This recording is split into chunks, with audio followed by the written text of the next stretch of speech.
भारतीय शिक्षा संस्थान पूरे देश में 12,000 से अधिक विद्यालय संचालित करता है और लगभग 15,000 संस्कार केंद्र इन विद्यालयों के माध्यम से संचालित किए जाते हैं। हमारा उद्देश्य ये है कि इस देश में अपनी जो बच्चे पढ़ रहे हैं वो केवल विषय का ज्ञान न लें बल्कि संस्कारवान बने, इस देश के प्रति प्रेम की भावना से ओतप्रोत रहें, सामाजिक समरसता की भावना उनके अंदर हो, चरित्रवान बने, ज्ञानवान बने। इस उद्देश्य की पूर्ति के लिए जो केंद्रीय कार्यकारिणी है वो पूरे देश में जिले में भी केंद्रीय कार्यकारिणी के निर्देशानुसार मुझे बिहार के दक्षिण बिहार का जो जिला है यहाँ आने का अवसर प्राप्त हुआ। इस क्षेत्र के जितने जिले हैं उनमें विद्यालय में क्या कार्य हो रहा है, उनकी गुणवत्ता कैसी है, किस सुधार की आवश्यकता है, इस पर चर्चा करने के लिए मेरा आना हुआ है। पत्रकार वार्ता का उद्देश्य ये है कि आपके माध्यम से समाज तक ये बात पहुँचे कि शिशु मंदिर केवल और केवल विद्यालय नहीं है बल्कि ये इस प्रकार के केंद्र हैं जो सामाजिक समरसता, आस्था, चरित्र निर्माण, जीवन के मूल्य और प्रखर राष्ट्रभक्ति के भाव जागृत करने का कार्य करते हैं। क्योंकि आप पत्रकार लोग सीधे समाज से जुड़े हैं, आपकी बात सुनते हैं, समझते हैं, तो आप तक ये बात पहुँचे। हमारे विद्यालय द्वारा न केवल योग शिक्षा, शारीरिक शिक्षा, संस्कृत शिक्षा, संगीत शिक्षा ये विषय लिए जाते हैं बल्कि शोध के कार्य भी किए जाते हैं। और शोध के कार्य ऐसे होते हैं जिनको हम कहते हैं कि क्रिएटिव रिसर्च, कि शिक्षा जगत में किस प्रकार की शोध की आवश्यकता है, भविष्य में दिशा क्या होगी। इसी प्रकार बौद्धिक लोगों से सीधा संवाद हमारा रहे, इसके लिए विद्वत परिषद कार्य करती है। विद्वत परिषद में पत्रकार भी हो सकते हैं, वकील भी होते हैं, डॉक्टर भी होते हैं, इंजीनियर भी हैं, प्रशासकीय अधिकारी भी हैं और यूनिवर्सिटी और कॉलेज के प्रोफेसर भी हैं। इनका कार्य ये रहता है कि समाज में उठने वाले जो विषय हैं उन पर विद्वत परिषद चर्चा करे और क्या समाधान हो सकता है इस पर बात करें। तो विद्वत परिषद भी एक विद्या भारती का बहुत बड़ा आयाम है। पत्रकारों के साथ निरंतर वार्ता करना, उनकी उत्सुकता, उनके प्रश्नों को जवाब देना, ये भी आज की पत्रकार वार्ता का उद्देश्य है। चाहे प्रिंट मीडिया हो या इलेक्ट्रॉनिक मीडिया हो, इसके माध्यम से हम लोग ये भी कहना चाहते हैं कि हमारे यहाँ अध्ययनरत बच्चे 21वीं सदी की जो आवश्यकता है स्किल डेवलपमेंट की, उसका भी कार्य करते हैं। उनकी कम्युनिकेशन स्किल अच्छी हो, अंग्रेजी भाषा पे भी उनकी पकड़ हो, कंप्यूटर का ज्ञान भी उनको हो, AI की भी जानकारी हो और वर्तमान में प्रचलित जो अद्यतन इंस्ट्रूमेंट हैं उनका प्रयोग भी शिक्षा जगत में किया जाए, ये कार्य भी हमको करने द्वारा सैनिक स्कूल भी संचालन आजकल किया जा रहा है। सैनिक स्कूल की योजना भारत सरकार द्वारा जारी की गई थी, जिसमें PPP मॉडल में सैनिक स्कूल प्रारंभ करना। इसमें जो प्रवेश है वो ऑल इंडिया जो प्रतियोगिता होती है उसके माध्यम से होते हैं। और ये बच्चे जो आज हमारे सैनिक स्कूल में पढ़ रहे हैं, इनका अनुशासन, इनकी हेल्थ किसी भी तरह से सरकार के जो सैनिक स्कूल हैं उनके पैरामीटर से कम नहीं होगी, गुणवत्ता उससे कम नहीं होगी। ये भविष्य में सैन्य अधिकारी भी बनेंगे और यदि सेना में नहीं भी जाते हैं, जीवन के जिस फील्ड में भी ये जाएंगे ये उसी समर्पित भाव से काम करेंगे जिस दृष्टि से एक सैनिक करता है। इसीलिए इस प्रकार के सैनिक स्कूलों का संचालन किया जा रहा है। एक और ऐसी जानकारी है जो शायद कम लोगों तक पहुंची हो, विद्या भारती ने सीमा क्षेत्र में भी विद्यालय प्रारंभ किया। राजस्थान की सीमा हो, पंजाब हरियाणा में पाकिस्तान से लगती हुई सीमा हो, चीन से लगती हुई सीमा हो, जहाँ पर की जनसंख्या कम होने से सरकार के विद्यालय कम हो सकते हैं, छात्र संख्या कम हो सकती है। ऐसे जगह में भी कोई विद्यार्थी से वंचित न हो, इसके लिए सीमा क्षेत्र में विद्यालय प्रारंभ किए गए। बहुत कम शुल्क में विद्यालय चलते हैं। बीएसएफ सीआरपीएफ से तालमेल रहे, क्षेत्र की आवश्यकता को हम समझें, उनकी कठिनाइयों को समझें और उनको नागरिक सुरक्षा का प्रशिक्षण भी दें, प्राथमिक चिकित्सा का भी प्रशिक्षण दें। यह सीमा क्षेत्र की आवश्यकता है। ये काम भी विद्या भारती द्वारा किया जाता है। एक और आयाम है, कोई भी शासन इस देश के सभी बच्चों को शिक्षा के बाद सरकारी सेवा में रोजगार नहीं दे सकती। किसी भी दल की सरकार हो, इतने रोजगार उत्पन्न नहीं हो सकते। आवश्यकता इस बात की है कि ये बच्चे इस बात को समझें और उनके अंदर कोई ना कोई ऐसा स्किल डेवलप हो जाए जिससे वो खुद रोजगार की स्थापना अपनी कर सकें।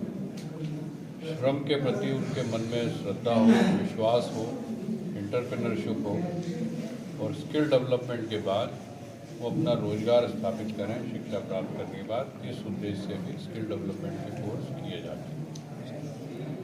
स्किल डेवलपमेंट ऐसा नहीं है कि बहुत छोटे लेवल का है, हाई लेवल के भी है, छोटे लेवल के भी है। अगर हम छोटे लेवल पे बात करें तो लोहारी है, सुतारी है, जो ITI में होते हैं, वो प्रशिक्षण भी है।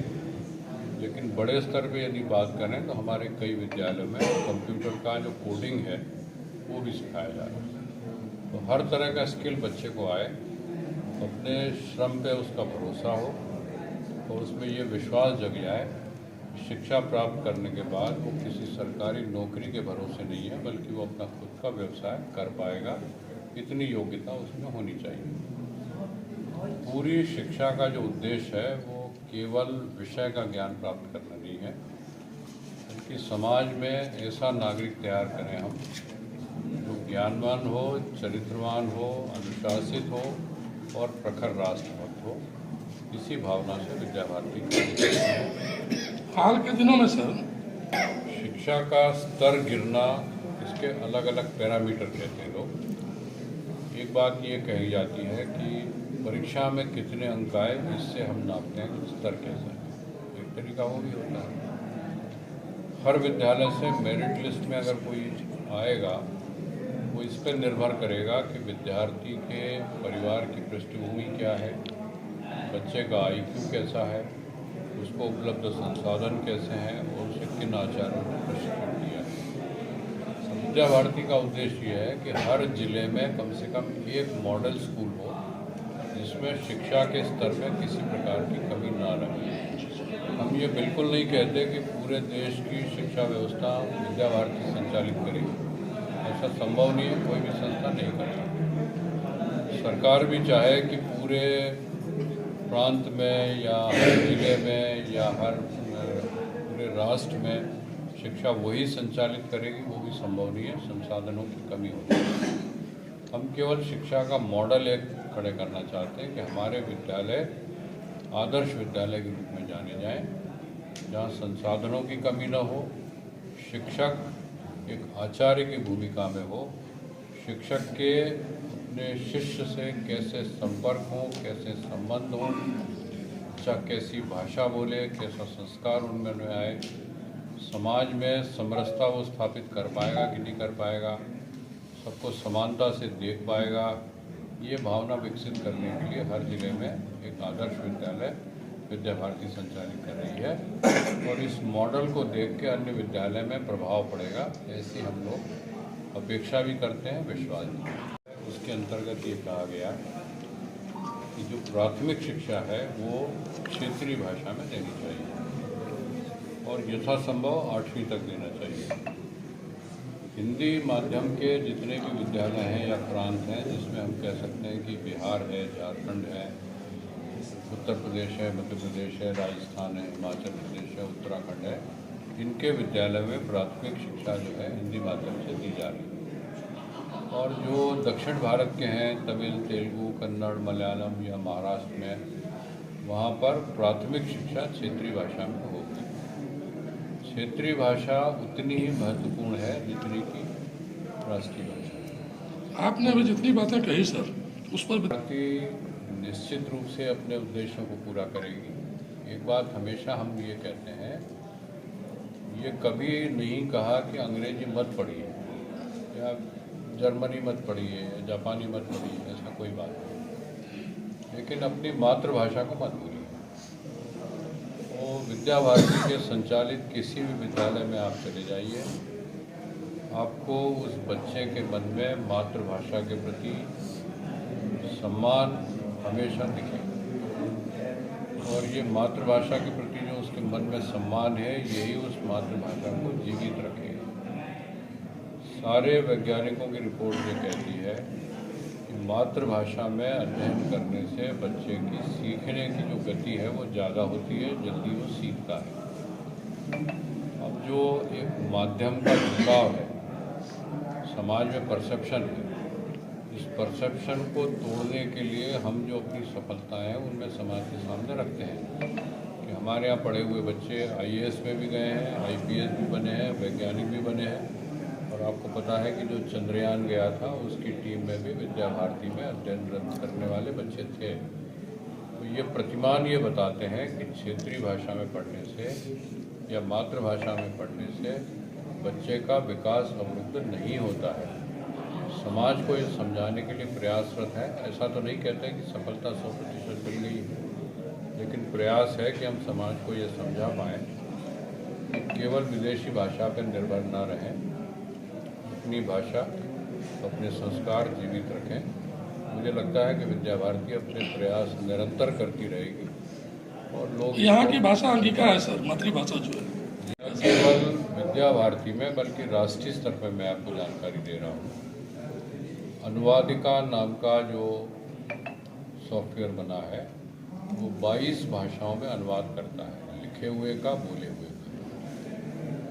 तुरंत सब जगह ये हो गया ऐसा नहीं है, लेकिन जनजातीय क्षेत्र में मैं आपको जानकारी दे सकता हूँ कि बारेली में, बघेली में, बघेलखंडी में प्राथमिक शिक्षा की पुस्तकें हैं, उनके अनुवाद का कार्य किया जा रहा है। इस क्षेत्र के लोगों की जवाबदारी है कि वो इन पुस्तकों को क्षेत्रीय भाषा में अनुदित करें।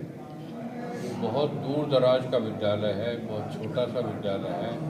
समाज का जो बच्चा वहाँ पढ़ने आ रहा है उसको आप एकदम अंग्रेजी में या बहुत शुद्ध खड़ी बोली में पढ़ाओगे, वो आपकी बात नहीं समझेगा। उसको विद्या दान करने के लिए उसकी भाषा में जब तक आप नहीं बताएंगे तब तक वो नहीं समझेंगे। तो ये क्षेत्रीय जो टीम रहती है उसका कार्य रहता है, ये कार्य करे। और राष्ट्रीय स्तर पर बहुत सी क्षेत्रीय भाषाओं में पुस्तकों के अनुवाद का कार्य किया जा रहा है। यहाँ के जो लोग हैं उनसे भी मेरा अनुरोध रहेगा, यहाँ की जो भाषाएं हैं उसमें भी इन पुस्तकों का प्राथमिक स्तर पर अनुवाद करें, जिससे इन बच्चों को अपनी मातृभाषा में शिक्षित व्यवस्था की जा सके। हायर एजुकेशन में नए कार्य और अपने यहाँ मूसा फाउंडेशन की सहायता से हमने विद्यालय को मूल्यांकन कराया। विद्या के मूल्यांकन की आवश्यकता नहीं किया है।